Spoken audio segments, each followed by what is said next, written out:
T'as grossi. T'es vraiment un sagouin, t'as grossi avant le truc. J'ai mangé un hamburger hier. Oh non!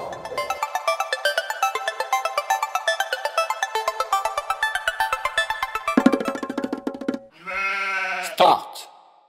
Salut à tous, bienvenue pour une nouvelle vidéo. Alors comme vous savez, ça fait longtemps qu'on ne s'est pas vu. Je faisais surtout des podcasts et aujourd'hui avec Butch qui réalise toutes les vidéos actuelles sur la chaîne, on s'est lancé un petit défi tous les deux, à savoir vous réaliser un épisode par mois sur les débuts de ta pratique de la musculation après maintenant 4 années où on se côtoie presque chaque semaine. Exact. Tu t'es enfin décidé et ça fait un petit moment que je te le proposais. Donc on n'a rien répété avant, je ne sais pas du tout ce que tu vas me raconter. Je lui ai juste envoyé ces programmes, donc le programme d'entraînement pour la première semaine, la diète pour la première semaine. Est-ce que je te parle de mes objectifs dans un premier temps? Oui, bah dis-moi et puis je te dirai ce qu'on peut faire et si c'est réalisable ou pas. Voilà. En fait, à la base, déjà, je n'étais pas du tout intéressé par la musculation, ni par le fait de me mettre en avant dans une série. L'élément déclencheur, en fait, c'est quand j'ai des problèmes de dos qui sont récurrents. Et à un moment, tu m'as donné des petits exercices à faire chez moi. J'ai senti que ça me soulageait. Et je me suis dit, pourquoi pas essayer d'aller un peu plus loin. Et donc là, je me suis dit, allez, je vais tenter l'aventure. Et donc, dans mes objectifs, j'ai noté le fait de remettre le dos en place, de le muscler.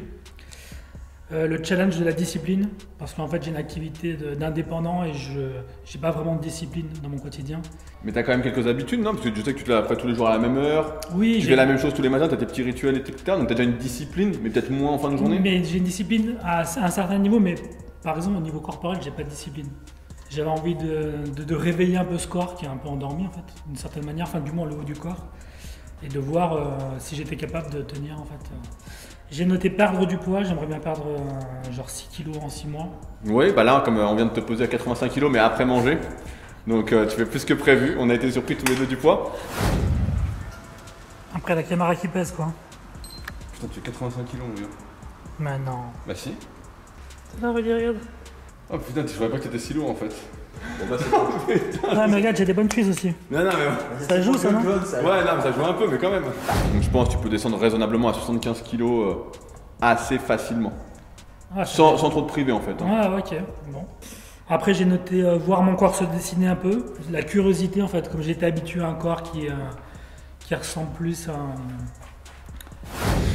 Alors j'ai mis gagner en souplesse, je sais pas si la musculation peut permettre de gagner en souplesse en faisant des exercices. Bah, parce que tu vas faire des mouvements que tu n'as jamais fait en fait, donc ça va t'étirer sur des zones que tu n'as jamais vraiment étirées, donc tu vas être vraiment plus mobile progressivement. Et de toute façon au pire après, si vraiment la musculation te raidit, parce que quand tu vas forcer, tu vas un peu te raidir, bah, on fera des étirements en plus pour que tu sois en fait plus à l'aise dans ton corps. Donc là c'est aussi un moyen de me confronter au regard des autres et de voir que je suis pas encore libre de ce regard là, donc de me tester en fait.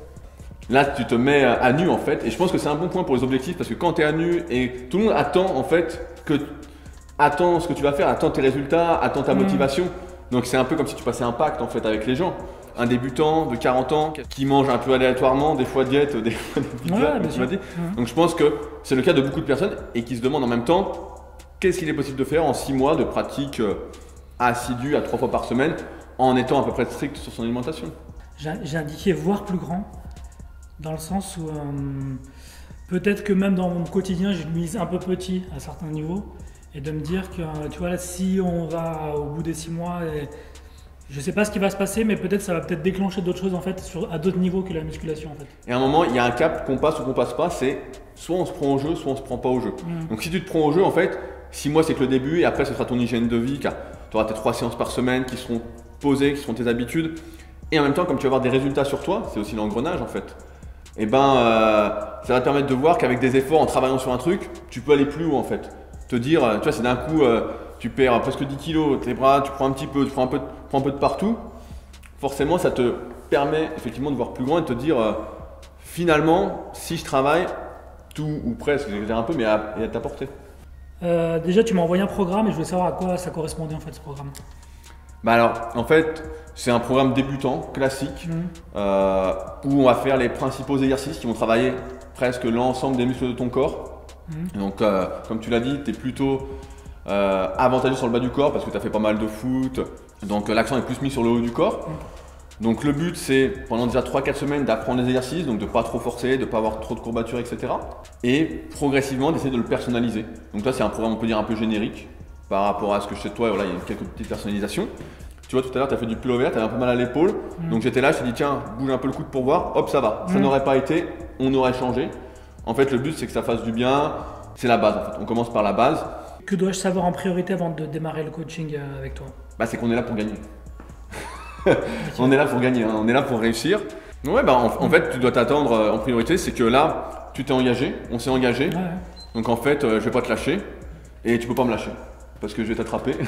Viens par là, bouche.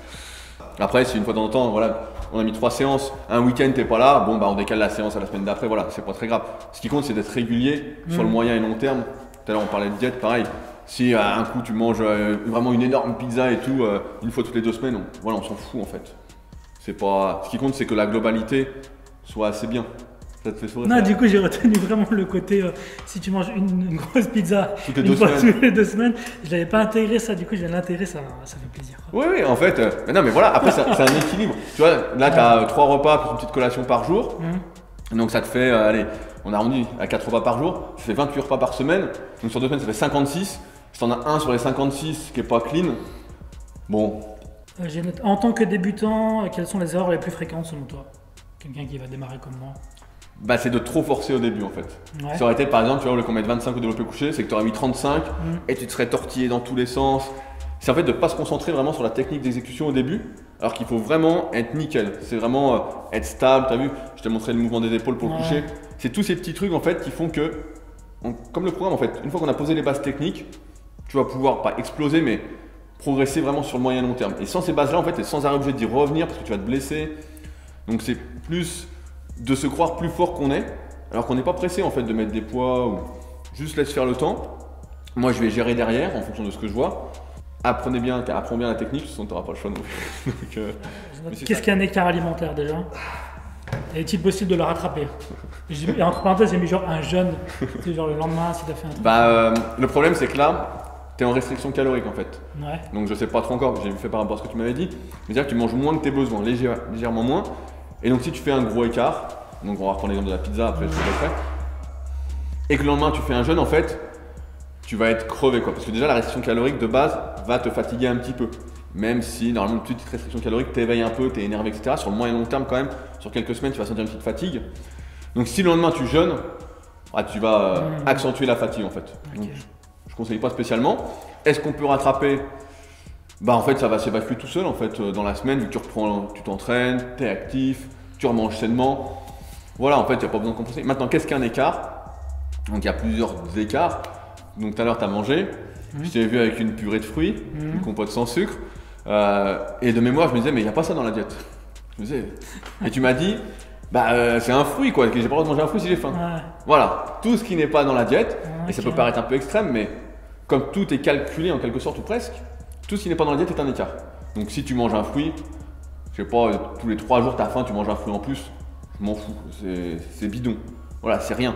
Maintenant si tu en rajoutes 2 ou 3 par jour, là c'est écart. Parce que ça rajoute, j'arrondis rapidement, mais ça rajoute 200 calories quoi. Donc là, si on a mis un déficit calorique de 200 calories à peu près, et qu'on rajoute 200 calories, tu n'es plus en déficit. Donc tu maigris plus. Donc c'est pas pareil. Donc après, voilà, une fois de temps en temps, c'est pas grave, c'est pas vraiment un écart. Après, il y a ce qu'on appelle le cheat meal, voilà ce que les gens appellent le cheat meal, qui est pour moi justement de la junk food, les fast food, donc tout ce qui est pizza, burger, etc. Voilà, ça c'est un vrai écart. Ok. Mais après, par exemple, si tu vas au japonais et que tu manges des sashimi avec un peu de riz, si dans la diète il y a du riz, etc., c'est à peu près les quantités, c'est pas un écart ça. Ok. Tu vois. Donc, et pareil, tu vois, si t'as pas le choix, t'es en soirée avec des amis, t'as pas le choix en fait sur ce qu'il y a à manger. Si par exemple c'est des pizzas, je reprends l'exemple. Bah mange une part en fait, c'est pas une part ça ira. Peut-être une part et demie ça dépend de la part, hein. Si c'est un truc comme ça tu peux en manger 2 quoi. Ok. En fait c'est vrai, c'est de l'organisation et après du compromis. Faut que ce soit tenable. Si c'est intenable, si ça te frustre, c'est pas bon en fait. C'est vraiment, tu vas craquer et ça va pas dans la bonne direction en fait. Le but c'est que ce soit fluide pour toi, que ça te parle, que ce soit toi en fait. C'est une extension de toi en fait. L'entraînement, même si pour l'instant c'est un peu chinois, et l'alimentation pareil, c'est une extension de toi. En fait, tu vois, la fois où on discutait et tu me disais ouais je mange 3 fois par semaine pizza, chips. Et je te disais c'est bizarre. Voilà mais c'est ce que tu disais. C'est ce que tu m'as dit. Non, mais ça, 3 fois c'est par arrivé semaine. récemment. Mais Voilà. pas tout. Et donc, je te dis, bah, c'est bizarre parce que c'est pas en accord avec ce que je connais de toi, qui est plus une recherche justement de l'élévation. Alors que ça, justement, c'est tout ce qui corrompt le monde. Hein. Certains diront que j'exagère, mais les fast-food, tout ça là, Ouais. c'est la déchéance du monde. Hein. Je passe peut-être pour un extrême aussi, mais Je préfère pas manger que de manger au fast-food. Hein. Je préfère ne rien manger en fait. Parce que ça, pour moi, c'est l'opposé inverse de ce qu'on essaye de faire, rien que d'un point de vue psychologique, spirituel. Je sais pas si on peut dire ça comme ça, mais c'est tout l'inverse. Donc, pour ça, j'étais surpris en fait que tu ailles dans cette direction-là parce que c'est pas toi. Mais c'est pas toi selon l'image que tu as de moi. Oui, bah de ce que tu me renvoies. Mais en fait, je pense que chaque être humain a ses petites parts de faiblesse. Et moi, la nourriture, on va dire, certaines nourritures, c'est une forme de faiblesse de ma part en fait. Donc, soit tu vas dompter cette faiblesse, soit tu essaies de la prendre avec. Bah, là, tu l'épousais quand même. Hein. Là, ouais, je suis marié avec ma faiblesse. Quoi. Et je suis là pour divorcer en fait. J'ai noté, est-ce que tu as déjà coaché justement beaucoup de personnes qui sont dans la tranche d'âge et est-ce qu'il y a des particularités? Bah ouais, en fait, tu vois, c'est marrant parce que ce matin, j'en ai eu 2 cette semaine qui m'ont écrit pour être coaché. Qui m'ont dit, je sais que normalement tu coaches que des personnes confirmées. Alors je sais pas d'où ça vient, mais moi je coach surtout des personnes semi-débutantes et qui ont entre 30 et 40 ans en général. Okay. Bah moi j'aime bien justement cet âge-là parce que t'es plus là pour perdre du temps, t'es plus dans l'apparence extrême à avoir les derniers vêtements, à faire des photos bien coiffées. En fait, voilà, de toute façon, tu peux pas. Donc, on est plus dans un truc constructif en fait. Agir, comme je dis souvent, en connaissance de cause. Qu'est-ce que je fais? Pourquoi je le fais? Et dans une optique santé en fait, de durée. On n'est pas là pour briller, exploser les perfs. On est là pour construire quelque chose de solide. Donc, moi, ça me va très bien parce que c'est ce à quoi j'aspire, à ce que j'essaie de transmettre. Les journées sans musculation, du coup, là, comme je vais rentrer dans ce processus-là, est-ce que c'est du repos total? Ou est-ce que je peux faire du vélo, courir, ou qu'est-ce que tu conseilles par rapport à ça? Tu peux faire ce que tu veux pour l'instant. Tant que les entraînements de muscu sont pas très impactants, même si tu auras quelques courbatures, comme pendant 3-4 semaines, voilà, ça va être un peu tranquille. C'est vraiment de l'apprentissage, etc.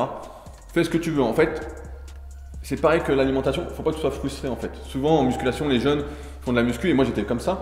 C'est que tu fais de la muscu, tu dis ah moi il faut que je fasse rien le lendemain pour me reposer, pour bien récupérer, pas de cardio, rien, sinon ça va annuler mes gains, etc. Mais en fait, là, le but, c'est pas encore une fois de faire des compètes de bodybuilding. Hein. Donc, si tu as envie de faire du vélo, va faire du vélo. Si tu as envie de courir, va courir. Okay. C'est juste, pour l'instant, je t'impose pas de rythme là-dessus. On va commencer la muscu, un peu de cardio en fin de séance, voilà. Et après, si on a du mal à se transformer, bah, je te dirais, voilà, tu dois courir là, tel jour, ou faire tel type, combien de vélo, quelle distance, etc. Mais fais ce que tu veux en fait. Tu proposes donc tous les repas, il y a soit de la viande, soit du poisson. Voilà. Moi, j'en mange pas énormément et j'ai une particularité, c'est que j'ai pas de frigo chez moi, donc je peux pas conserver ça. Est-ce qu'il y a des protéines végétales que tu pourrais me conseiller en fait Là, à midi, j'ai vu que tu as mangé du macro, donc si j'allais te dire, faire des œufs, je peux mettre il y a des équivalences que tu n'as pas tout lu encore, mais pour la viande par rapport aux œufs. Donc tu vois, tu peux faire des œufs dans la journée, etc. En protéines végétales, nous, là avec Super Physique, on travaille dessus justement pour faire des protéines en poudre végétales. Après, tu peux manger du tofu, tu peux manger du soja. Après, on peut essayer de faire des repas entre guillemets végétariens, genre lentilles-riz, mais ça devient compliqué parce qu'il y a toujours des glucides avec en fait. Et donc ça va vite augmenter les calories du repas, donc il faut vraiment compenser, faire des calculs. Je pense que ça va t'emmerder. Déjà te peser, c'est un peu chiant, si tu pèses tout, ça devient un peu intenable. Et toujours avoir des réserves de boîtes de macros, d'œufs. Non mais c'est vrai. Je suis tellement moqué de ces gens qui faisaient ça. Je vais faire pareil qu'eux. Pareil, tu peux manger des laitages, t'aimes dans le fromage. Donc pareil, on peut trouver des équivalences, t'as pas encore lu. Mauvais élève. Je vais le faire, Tu n'as pas lu tout ce que j'ai écrit sur ton programme, mais pareil, on peut mettre du fromage en fait. Okay. En fait, en source de protéines, tu peux me dire, bah voilà, là je veux manger du fromage, j'aimerais bien manger du fromage en source de protéines. Je te dis, bah voilà ce qu'on enlève du repas. Comment on compense pour mettre du fromage sur ta source de prot, avec tant de féculents, les légumes à volonté, est-ce qu'on met l'huile ou pas, etc. En fait, on peut trouver des équivalences à presque tout. C'est juste que, effectivement, quand tu démarres à 40 ans et que tu n'as jamais trop fait de sport, tu es là, tu te dis. C'est vraiment un changement. C'est pour ça qu'on fait ça très progressivement aussi. Mais c'est vrai que c'est un changement qui va complètement changer ta vie en fait. Mais qui va effectivement inclure une discipline. Tu vas avoir plus d'énergie. Tu vois, comme quand on avait vu le documentaire Sugarland. En fait, c'est pareil. En fait, d'un coup, tu vois, de l'énergie, tu vas dire putain, qu'est-ce qui se passe? Tu vas te sentir plus fort. C'est carrément autre chose en fait. Mais en même temps, c'est que positif. Ça marche. Bon bah, à très bientôt donc pour le premier épisode de Start. Salut à tous. Start. C'est parti pour toutes ces conneries. Start. Butch, première série de développé couché de toute ta vie. Exact. Voilà. Et maintenant descends doucement en bas des pecs. Tranquille. Allez, pousse un peu plus sur les pecs. Et tu reposes doucement. Énorme. Comment tu te sens? Énorme? T'as gonflé ou pas? Tu sens tes pecs? On verra, ouais, je pense que là je suis monstrueux déjà. Je pense que je peux arrêter là. Start.